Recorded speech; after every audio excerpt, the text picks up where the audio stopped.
gude baki mu yi magana da ke mai kyau ki nutsu. Ya sunanki? Zainab Isa. Zainab Isa. Shekaran ki nawa? 24. Ke wani yare ne? Hausa. Hausa daga wani gari? Daga Jos. Kina da aure? Eh. Yaran ki nawa? Biyu. Bana jinki. Biyu. Kina da me sunan mai gidanki? Ibrahim. Ibrahim waye? Yahaya. Ibrahim Yahaya? Eh. Me sunan yarki na fari? Hawwa'u. Yaron ki fa? Abubakar. Abubakar. Hawwa'u shekaran ta nawa? 4. Abubakar fa? Yau satin shi 3. To, ina so mu tambaye ki akan abin da ya faru. A nan kina nan a Station C Division da Maturu. To, menene ya faru yau da safe tsakanin ke da mai gidanki? Ya tashi bai kula ni ba, ni ma ban kula sa ba. Ban mai magana ba.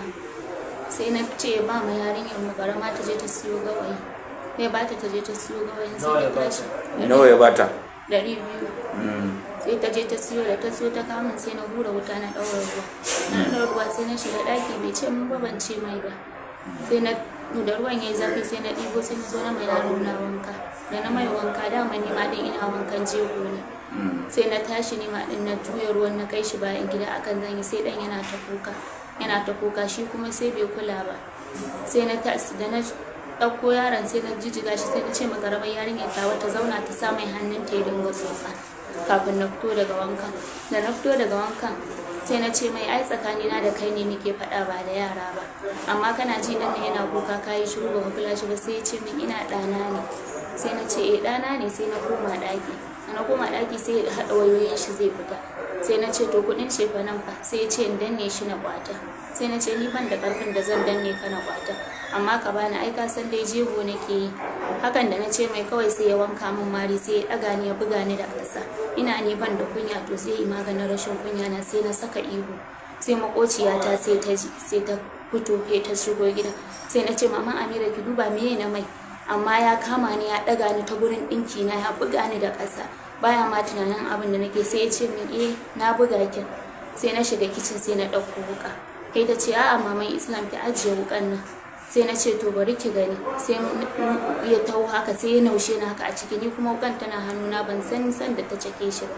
Wukan tana hannuna a rike a hannuna haka. Kawai to muna tsaye ni kuma Kin ce kamar ne ko kuma dai hannun naki a ɗage take ne ko a ƙasa? a'a haka yake. Kin rike haka? Eh.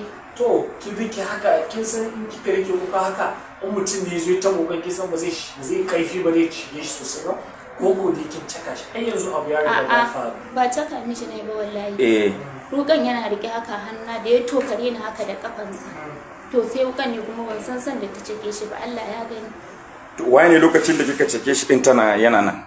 Makociyata tana nan. Me sunanta? Maman Amira. Okay. Makocina ma yana nan, baban su Jimmai. Baban su waye? Baban su Jimmai. Yana cikin gidan? Lokacin da na Lokacin da fito kuka da fada? gudu, a'a ita ta kira shi ta ce ka zo, baban Jimmai ka zo. Okay, ita ma Amira ne take gudu. Lokacin da maman Amira tana gabanki, wukan yana hannunki? Eh yana hannuna. Lokacin da kika caka mishi maman Amira tana nan? Ba caka mishi ne. Misali lokacin da abun ya same shi to. Ni ma ban sani ba wallahi. Ban san ko Lokacin da tana abun gurin ya ba. same shi maman Amira tana nan? Wallahi ban san ko tana gurin ba. Ni dai na tsallako haka sai baban Jimman ya rike ni sai ya karbuka. Kawai sai muka ga kuma ya faɗi. Ina juyowa haka, ni ina kusa da baban Jimmai, ina juyowa haka sai na ga jini, sai na koma na je na kwanta akan shi na danna nan din nasa da na ga ya rike. Kai na fara kuka ina mai Islam ka tashi, dan Allah ka tashi, ni ban caka maka ba, dan Allah kar ka mutu. Ya hakuri. Ina ce dan Allah kar ka mutu. Sai ina na ce baban Jimmai dan Allah ka ce ni ce kar ya mutu. Ni ba haka ban caka mishi ba. Sai ya ce a amarya ba za a taba shi ba. Sai na ce dan Allah ya ni kwanta a kan kirjin shi ina kuka, ina dan Allah ban Islam ka tashi, ina taba fuskan shi, ina dan Allah ka tashi. Amma kowa ya ki zuwa ya taba shi, kowa ya ki zuwa ya taimake shi. A lokacin da kika kwanta kan shi yana da rai kenan. Yana da rai. To miki magana? Ya kalle ni. Ya miki? Yana haka, yana so ya min magana. Kuma naga kuma ya fito a bakinsa. Ok, su kuma mutanen suna tsaye ba su taba shi ba. Ba wanda ya taba shi. Ni ce kawai na kwanta a kan shi ina kuka, ina ya tashi dan Allah. Amma shi na yi ba, saboda ina son shi. Ba yau muka saba faɗa ba, tunda muka yi aure muke faɗa da shi. Sai da ke ni ya dake ni. Me yake kawo rigima? Ciyarwa ne yake ka rigima. Ko da yaushe muke faɗa na tafi gida akan abinci ne. Ko da yaushe muke faɗa na tafi gida baya son bani abinci. Wani sa'in sai dai makota su bani. To idan na ce zan yi faɗa da shi ba zan iya ba. In na ce na ɗaga murya na yi magana ko na tara kofa, in na je gida iyayena sai su kama masifa su ce me yasa ne haka. Me sana'ar shi? Da yana POP ya daina ya fara rijistar SIM. To zai dake ni yana mun duka. Assalamu alaikum warahmatullahi wabarakatuh. So tun da da safe nake karo da wannan bidiyo da ga ana yadawa, kuma na ga abu ne wanda yana yawan faruwa cikin matsala ta auratayyar mu a yau. Wato zamantakewa ta auratayya a yau yana da matukar hatsari tsakaninmu, kuma galibi wannan kashe-kashen ina mamakin sa ya fi faruwa a cikin mu Hausawa musulmi fiye da wanda ba musulmi ba. Ya fi faruwa. So da kasantuwar galibi matsalar da muke daukan auratayya a yau, wallahi farko da ake cewa aure bautan ubangiji, da za mu yarda da wannan kuma mu sa wannan abin a ranmu cewa bautawa Allah muke, domin shi bautan Allah kana yin shi ne dau'an wa karhan, kana so ko ba ka so.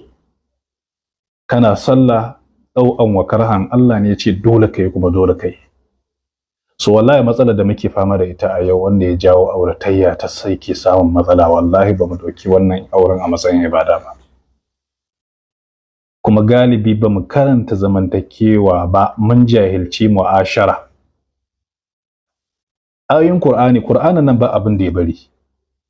Qur'anin nan inda za mu zo, ba wai sai ma gwamnati ta yi hukunci da ta mai da Qur'ani constitutionally yana aiki a matsayin constitution ba, a'a mu kanmu ma yau abubuwan yau da gobe wanda yake tsakankanan mun kasa ɗabbaka wannan abin a aikace, kai ba ma ɗabbaka ba musamman abin mu aikata shi yana mana wahala. To me yasa ba za mu shiga matsala ba? So a takaice dai abin da nake so zan magana akai a gurguje cikin minti 3 zuwa 4, wato mata na farko a wannan yanayi da ake ciki dole mu zama da hakuri da juna. Yanzu ku duba fa, duka abin da ya kawo wannan abin duka abu ne wanda bai kai naira 5,000 ba ko 2,000 ko 3,000 ya yi sanadiyyar mutuwan mutum.